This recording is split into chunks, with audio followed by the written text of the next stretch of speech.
ASG for Middle East, Asia and Pacific at DPPA for his comprehensive briefing.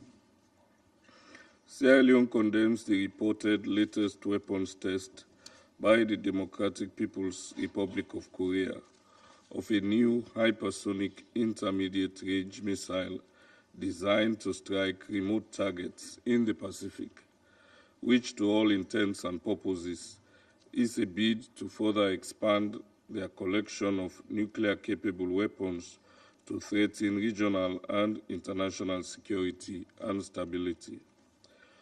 We are gravely concerned that the reported missile launched by the DPRK flew over 1,100 kilometers before landing in waters between the Korean Peninsula and Japan. This continuous and ever-evolving nature of the increasing military expansion by the DPRK is a clear and blatant violation of UN Security Council resolutions that is escalating tensions and instability in the Korean Peninsula.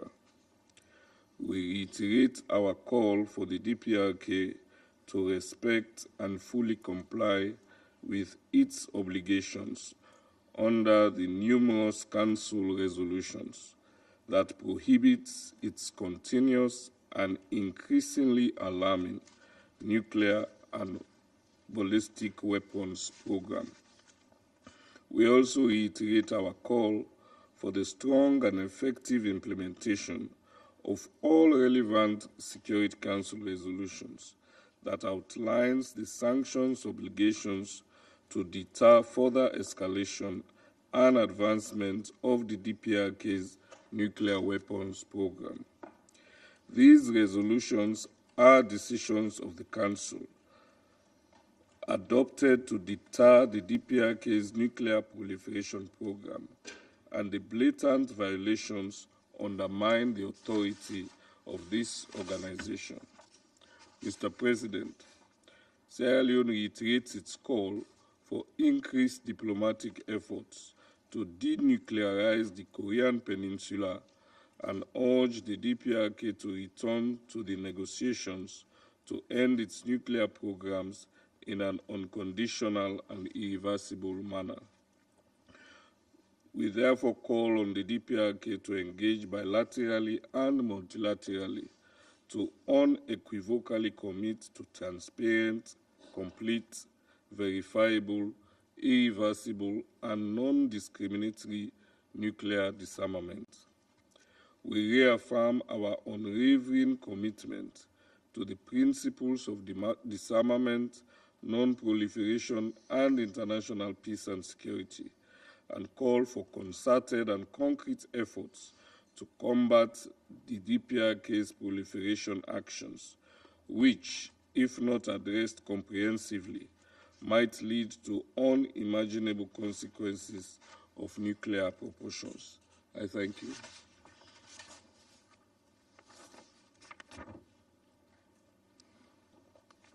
I thank the representative of Sierra Leone for the statement, and I now give the floor to the representative of Panama. Señor Presidente, President, Panama agradece la presidencia Panama del is grateful Consejo to the presidency of this convocar council esta reunión for convening y al this señor meeting, Khaled Chiari, and to Mr. Khaled Secretario Chiari, General para Oriente ASG Medio, for the Asia Middle y el East, Pacífico, Asia and the por su Pacific, intervención. for his briefing.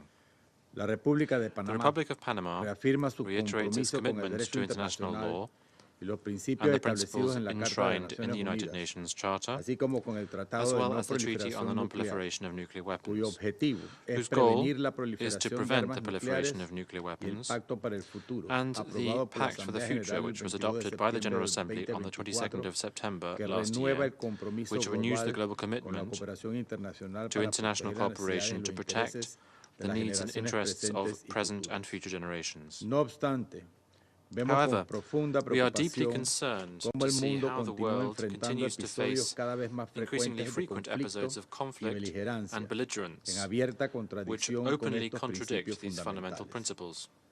Panamá, Panama, como una nación as a comprometida nation con la committed to promoción de la promoting paz peace y la resolución and the peaceful pacífica de settlement of controversias, disputes, en estricto apego strictly adhering al to capítulo Chapter sexto 6 de la of the Carta de UN las Naciones Charter, Unidas, manifiesta su wishes to make alarma clear its ante la alarm escalada de tensiones en la given península the de Corea. escalation of tensions on the Korean La Peninsula. reciente prueba de un The misil recent balístico testing of hipersónico a de alcance hypersonic intermedio por intermediate parte de la range República ballistic Popular missile Democrática by de the Corea el 6 de DPRK enero, on the 6th of que merece January, nuestra condena, constituye una warrants clara violación de las condemnation resoluciones and del is a Consejo de clear Seguridad violation of the y Security Council's exacerba una resolutions, situación ya and it inestable, exacerbates an already marcando unstable un grave situation. retroceso It para la represents a estabilidad major regional step e back for internacional. regional and international stability. Este aumento en las This increase in hostilidades hostilities no solo amenaza la doesn't just paz y threaten seguridad international internacional, peace and security, sino que también pone en it riesgo el also tránsito aéreo y jeopardizes marítimo en la air and región, maritime elementos transport in the esenciales region. para la estabilidad These económica are y el essential desarrollo elements for global. economic stability and Como global development.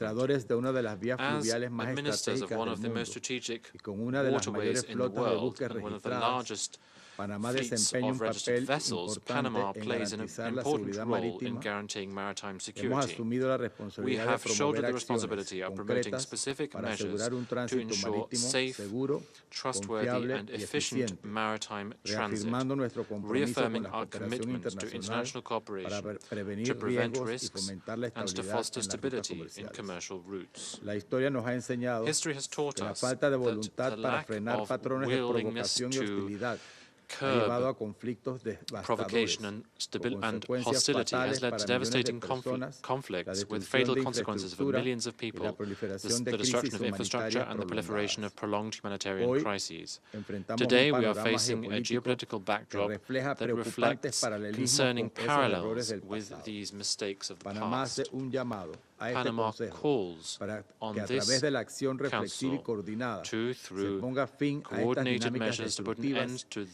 these priorice el destructive bienestar y la seguridad dynamics de las and to poblaciones más prioritize the vulnerables. well-being and security of the Los most vulnerable últimos reportes del populations. Programa Mundial de The Alimentos latest y la reports Organización de las of Naciones the Unidas World para la Food Programme Alimentación and y la the Agricultura FAO señalan que la inseguridad show alimentaria that sigue food siendo una insecurity preocupación remains a crítica en la major República concern Popular in the Democrática de Corea, DPRK. mientras que las While restricciones gubernamentales government's limitan la asistencia restrictions humanitaria. limit humanitarian Este assistance, Consejo debe actuar this con Council sinceridad y must decisión act para aliviar el sufrimiento sincerely and humano decisively y to garantizar alleviate que el human bienestar de suffering las and to ensure personas that the esté well-being en el of people centro de is at the todas heart nuestras of acciones. everything we do. Panamá hace un llamado a las Panama partes calls para que a través de la acción on reflexiva the y parties coordinada se to ponga work fin a estas together to dinámicas end these destructivas destructive y se trends priorice el and bienestar y to la seguridad de las prioritize the well-being and poblaciones más security of the most vulnerables. vulnerable people. La situación en la The península de situation Corea on the no Korean solo Peninsula constituye una amenaza isn't para la just a estabilidad threat to regional, regional stability, sino que también it also perpetúa la perpetuates crisis the humanitaria. humanitarian crisis. Panamá, como un Panama, país que as a country cree that en la believes cooperación y in el cooperation and multilateralismo, multilateralism, reafirma su disposición para stands trabajar ready con to todas las work with partes all hacia parties la búsqueda de towards soluciones finding duraderas. lasting solutions. Señor Presidente, abogamos President, por un enfoque que deje we de are in lado las favor of an provocaciones approach y el uso de la that fuerza leaves y que behind the priorice el diálogo, provocation and el the entendimiento use of mutuo force, y el but rather respeto that por el derecho prioritizes dialogue, internacional mutual understanding, and conforme a los respect for principios international law establecidos en la in Carta de line las with the Naciones principles laid Unidas. down in the Muchas UN gracias. Charter. Thank you. I thank the representative of Panama for the statement. And I now give the floor to the representative of Guyana. Thank you, Mr. President. I thank ASG KRE for his briefing and welcome the participation of the representatives of the DPRK and Japan in this meeting. Guyana is deeply concerned that the government of the DPRK continues to launch intermediate-range ballistic missiles in violation of resolutions of the Security Council. These launches not only undermine the global non-proliferation regime, but further exacerbate tensions on the Korean Peninsula. Guyana condemns such violations and reiterates its call for all concerned parties to utilize the tools of diplomacy so that there can be progress in resolving the protracted tensions and in ensuring sustainable peace on the peninsula. We urge the government of the DPRK and all other stakeholders to act in good faith to resuscitate dialogue, which remains critical for deriving a political solution to the issue. Mr. President, Guyana reiterates its belief that the only way to prevent the use or threat of use of nuclear weapons is through their total elimination. We also reiterate our belief that the denuclearization of the Korean Peninsula is key to achieving this objective and is critical for the furtherance of international peace and security. We urge the government of the DPRK to return to the Treaty on the Non-Proliferation of Nuclear Weapons and to abandon its ballistic missile program, along with all other existing weapons of mass destruction in a complete, verifiable, and irreversible manner. Guyana stresses that divestment of the ballistic missile program would free up resources for human development in the country. In this context, we urge the government of the DPRK to prioritize the well-being of its citizens and pursue a peaceful path to development that fully aligns with its obligations as a UN member state. We also wish to emphasize the need for all relevant parties to exercise restraint and prioritize dialogue in addressing the mounting tensions and the security crisis on the Korean Peninsula. Mr. President, Guyana once again stresses that the 1718 Sanctions Committee must maintain its mandate of overseeing the implementation of the measures outlined in Council resolutions related to the DPRK, despite the expiration of the mandate of its panel of experts. We urge all UN member states to comply with and fully implement the relevant Council resolutions related to the DPRK. We also stress that a continuous flow of information on the implementation of the DPRK sanctions regime remains critical to the work of the 1718 Sanctions Committee in the execution of its mandate. Guyana reaffirms its commitment to the Council's efforts to bring about full compliance with its resolutions related to the DPRK. We also reaffirm our commitment to the advancement of the global non-proliferation and disarmament agenda and call on states that have not yet done so to ratify the Treaty on the Prohibition of Nuclear Weapons. Finally, Mr. President, Guyana is also concerned about the dire humanitarian situation in the DPRK. We have taken note of the readiness of the UN's humanitarian agency to address the needs of the vulnerable population in the country. In this regard, we encourage the government of the DPRK to allow the return of the UN country team and the international community to the country. I thank you. I thank the representative of Guyana for the statement. I now give the floor to the representative of Somalia. Thank you, Mr. President.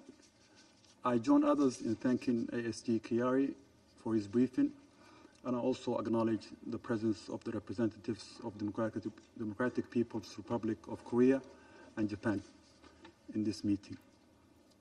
We convene at a moment that demands our collective attention and wisdom. We acknowledge the concerns expressed regarding the DPRK's continued advancement of its weapons program, particularly in light of recent developments and declarations. The situation is sensitive and poses a risk of further escalating tensions on the Korean Peninsula. The global non-proliferation architecture, built upon the foundation of NPT and CTBT, remains our strongest framework for preventing nuclear proliferation. We must acknowledge that since withdrawing from NPT in 2003, the path forward has become more challenging. Yet, these instruments remain vital for international peace and security. We cannot overlook the fact that each missile test violates relevant Security Council resolutions. The implementation of these resolutions can be a path to dialogue and stability. However, we must implement them in a manner that minimizes unintended consequences. The current sanctions regime on DPRK has impacted the civilian economy, disproportionately affecting the most vulnerable members of the DPRK population. Our approach should balance security imperatives with humanitarian considerations. We appreciate the committee's ongoing effort to process humanitarian exemptions and facilitate the delivery of essential assistance to those in need. Mr. President, the path forward requires a dual-track approach. While maintaining the integrity of international non-proliferation regime, we must also create conditions conducive to diplomatic engagement and trust-building measures between relevant parties. The tensions and uncertainties on the peninsula could intensify without meaningful dialogue, making it crucial to find common ground. An all-or-nothing approach is unlikely to yield sustainable results. In conclusion, Mr. President, we firmly believe that reducing tensions is not merely an option, it's an imperative. We encourage all parties to... I thank the representative of Somalia for the statement. I shall now make a statement in my capacity as the representative of Algeria. Dear colleagues, I would like first to express our sincere appreciation for Assistant Secretary General Khiari for his comprehensive briefing. And I welcome the participation of the permanent representative of the Democratic People's Republic of Korea and Japan to this meeting. The launch of a new intermediate range hypersonic ballistic missile this month, following the October ICBM launch, reflects the increasingly complex dynamics in the Korean Peninsula. This latest missile test, reportedly utilizing new technologies and capabilities, has heightened international concern. While such developments affect regional stability and the non-proliferation framework, we must examine the broader context, namely the continued militarization of the region through large-scale exercises, strategic deployments, and the enhancement of military capabilities by various parties. This pattern of escalation serves no one's interest and risks dragging the region toward an uncontrollable spiral of tension. Dear colleagues, three fundamental principles must guide any endeavor towards peace. First, military escalation cannot deliver the solution we seek. Second, sanction alone cannot build sustainable peace. Third, dialogue remains the only credible path forward. The current reality is deeply concerning. Military tensions are rising. Humanitarian needs are becoming more acute. Diplomatic channels remain underutilized, and civilian populations bear the consequences. This situation demands the following immediate practical steps. First, all parties must work together to reduce tensions and scale back military activities in the region. Second, diplomatic contacts should resume without preconditions.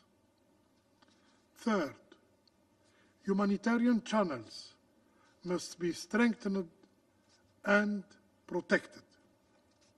Fourth, confidence-building measures should be implemented. Fifth, inclusive regional dialogue mechanisms must be established.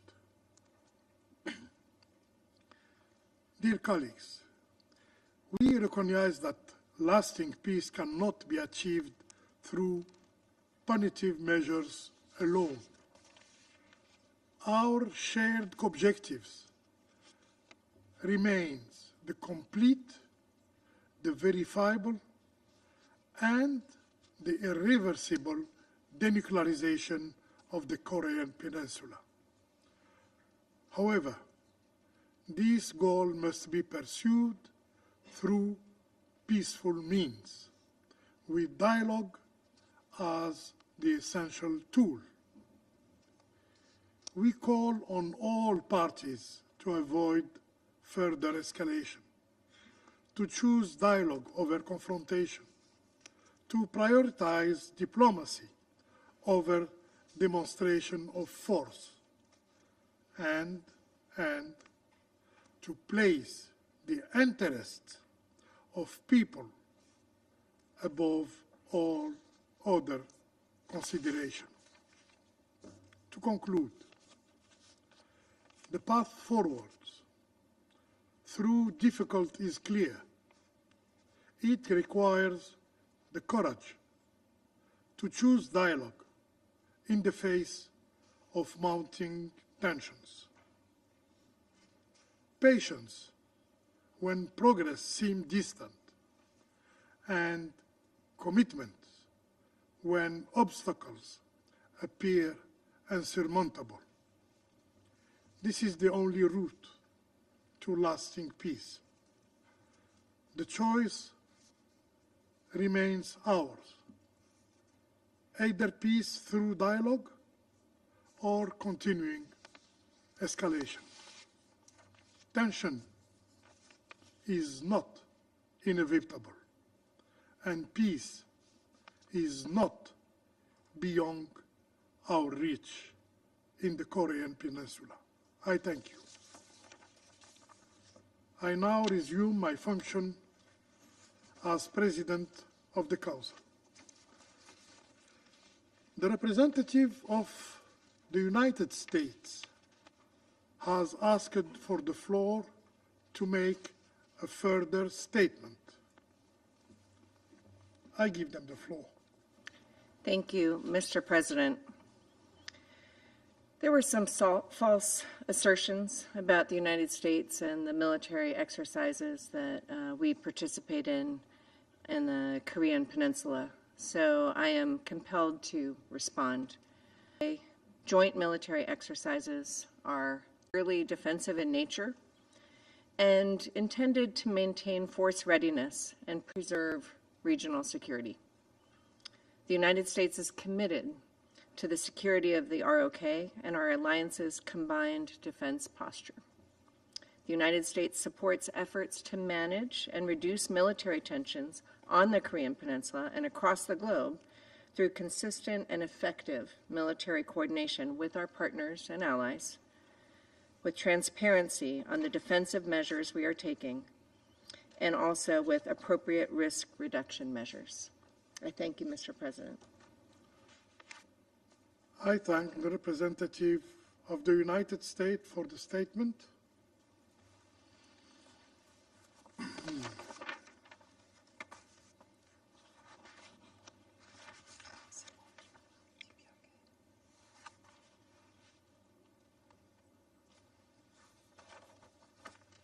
I now give the floor to the representative of the Democratic People's Republic of Korea.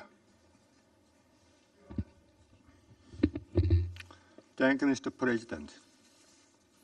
The right to self-defense is the fundamental cornerstone that guarantees the existence and development of the state and main core of the national sovereignty. It is exactly for this reason that the UN Charter and the other international law stipulate that all UN member states have equal right to self-defense, regardless of the size of the territory and population, as well as level of development. I strongly denounce and categorically reject yet another unfair and abnormal practice at the UN Security Council dealing unjustly with legitimate and just exercise of the sovereign right of the DPRK at the precondition request of the United States is the following forces. As stated earlier, a test fire of the new type, the intermediate-range hypersonic ballistic missile, is a part of the plan for development of national defense capability to enhance sustainability and effective of the strategic deterrence in conformity with changing security environments of the region. As such, it has no slightest negative impact on security of a neighboring country. Even today, when the civilian death toll exceeded 45,000 in Gaza, the United States embellished Israel's nefarious mass killing atrocity as the right to self-defense, arousing public indignation of the international community. Meanwhile, it takes issue with legitimate exercise of the right to self-defense of the DPRK. It itself is an extreme manifestation of double standard and the mockery and disregard of the UN Charter. The anti-DPRK military confrontation moves of the United States and its following forces in and around the Korean Peninsula have reached their limits, unprecedented in their reckless, provocative, and dangerous nature. As US-ROK alliance have today evolved into nuclear-based military bloc and military nuclear war alliance, their nuclear blackmail and threat against DPRK have been actualized and maximized as never before. Besides, the United States brings in even an 8 member states to conduct large-scale joint military exercise of various kinds and types around the Korean Peninsula. As a result, US-led military threat is escalating to the global scale, covering Europe and Asia-Pacific, and its main spearhead is turning exactly to the DPRK. The development, the test, manufacture, and position of the weapon system required by DPRK to highly advance national war deterrence are just the exercise of the inalienable right to self-defense inherent to the sovereign state in the face of the prevailing changing security environment of the Korean Peninsula and potential threat. It is absolute guarantee for safeguarding peace and stability of the region. The UN Security Council, whose primary mission is to maintain peace and security of the world, picked hold each time and every time on the just exercise of the sovereign right of DPRK, only while keeping silence on heinous military moves of the United States, its foreign countries who disturb the peace and stability of the region. We take this opportunity to warn against it in strongest terms. Should grave situation of the physical conflict that no one desires is created on Korean Peninsula due to reckless war mania kicked up by United States and ROK, UN Security Council should be held accountable for criminalizing the just exercise of the sovereign right of DPRK by applying extreme prejudice and double standard, and for giving impunity to maneuver of the war provocation of the United States and ROK.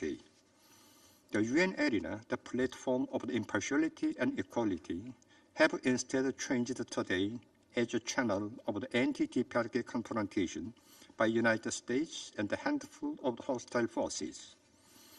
This worrisome reality brings home to us immutable truth that we have no right to step back even an inch from the justice we have chosen in order to defend the sovereignty and the right to existence and development.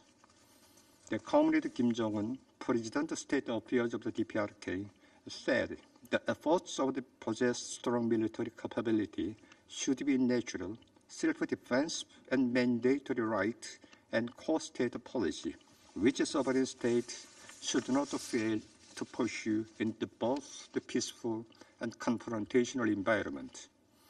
The destruction of the balance of power between friends and foe immediately means the war. The peace ensured by strong power can be genuine and durable. It is a lesson learned and truth verified by history and reality. The peace is not defended in words. The UN Security Council is not a solo stage of the United States.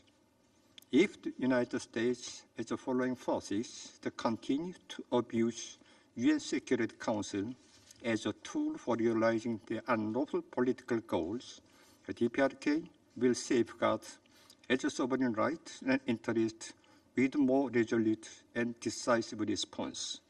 The DPRK will in the future too continue to exercise the sovereign right of the states and reliably safeguard regional and global peace and security as a responsible nuclear weapon state. I thank you.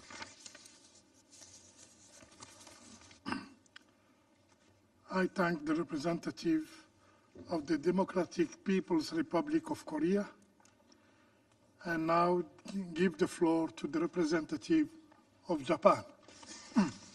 Thank you, Mr. President. Thank you for convening this critical meeting, jointly called for by our like-minded council members, as well as upon our request, and giving us this opportunity to make remarks on this important agenda. It has been only 9 days since I delivered the last statement as a council member. As I promised back then, Japan will continue to contribute to the Security Council's deliberations in whatever capacity. I also thank ASG Kihari for the briefing. I must begin by strongly condemning another launch of a solid fuel-propelled intermediate-range ballistic missile by North Korea in violation of multiple Security Council resolutions. This is not merely a regional issue, but it is fundamentally related to global non-proliferation, about which we should all be united. The Security Council used to be united and able to speak in one voice, unanimously adopting 11 resolutions since 2006, which, among other things, require all member states to prevent missile and missile-related items and technology from being transferred to the DPRK. It was this Council that acted under its special responsibility for the maintenance of international peace and security. The Council, however, is no longer unified on this file. In May 2022, a Security Council draft resolution, which would have condemned an ICBM launch by the DPRK, was vetoed. Since then, the Council fails to show its resolute stance against the repeated provocations by the DPRK. Not to mention that the panel of experts of the 1718 Committee was forced to terminate its mandate due to the veto by Russia, with its clear intention to veil its unlawful military cooperation with North Korea. This is a regrettable and totally unacceptable situation where the Security Council has been paralyzed in addressing this grave threat to international peace and security. Mr. President, let me take this opportunity to stress our concern over the relevance of Security Council. The DPRK has launched more than 100 ballistic missiles since 2022 to date. Russia is continuously attacking Ukraine by using weapons supplied by the DPRK, as well as by engaging DPRK troops in combat against Ukraine. All these acts represent a reckless disregard for fundamental principles of the UN Charter and the decisions taken by the Security Council, and Russia, which should be a responsible permanent member of the Council, does not hesitate to breach the resolutions which Russia itself agreed to. This situation should not be a new normal, and no excuse can justify these violations. We have been hearing arguments for the easing or lifting of sanctions, but violators of the resolutions should not be rewarded in such a way. We do not see any rationale or justice for North Korea to need to equip with ballistic missiles, including ICBM, developing nuclear weapons, and dispatching their troops over 10,000 kilometers over the Eurasian continent to engage the war for self-defense. Our silence would only send the wrong message, not just to Pyongyang, but to the entire world, including potential proliferators. The international community should be aware of the systemic danger of this irresponsible loosening up sanction approach. Mr. President, Japan stepped out from the Security Council just about a week ago, but it is still our strong hope that the Council will take action in response to this unprecedented phenomenon and challenge to the legitimacy and the relevance of the Council. Japan will spare no effort to support and engage in the work of the Council, as we believe the Council is the forefront of protecting the global non-proliferation regime.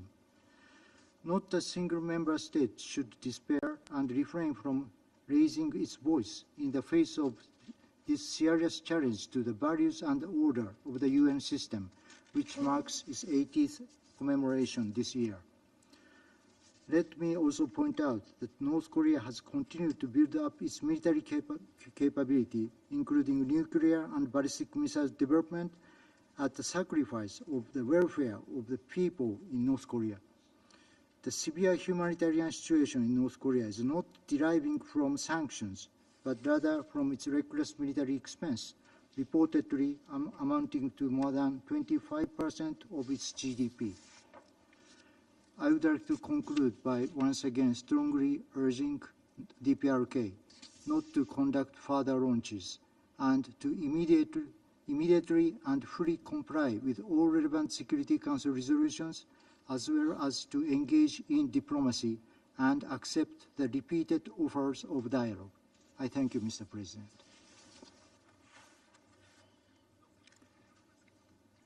I thank the representative of Japan for the statement.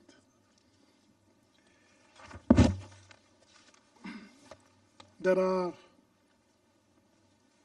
no more names inscribed in the list of speakers. The meeting is adjourned.